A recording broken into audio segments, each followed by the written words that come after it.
শুনুন, শুধু কষ্ট করলেই মানুষ বড়লোক হয়ে যায় না।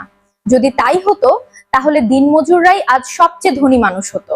আবার শুধু পড়াশোনা করলেই যদি টাকা আসতো তাহলে প্রতিটা শিক্ষকই কোটিপতি থাকতেন। আসল কথা হলো, টাকা আসে তখনই যখন মানুষ সঠিক সুযোগকে সঠিক সময়ে চিনতে পারে আর সেই সুযোগকে কাজে লাগানোর সাহস রাখে।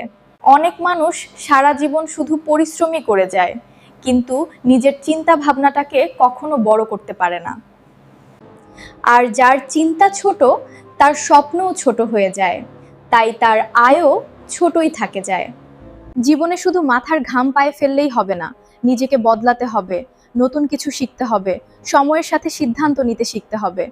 কারণ পরিশ্রম মানুষকে ক্লান্ত করে, কিন্তু সঠিক চিন্তা ভাবনা মানুষকে সফল করে।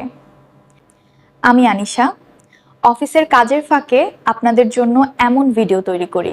ভিডিওটি ভালো লাগলে অবশ্যই লাইক, কমেন্ট ও শেয়ার করবেন। আর আহা হাহা চ্যানেলটি সাবস্ক্রাইব করে পাশে থাকুন।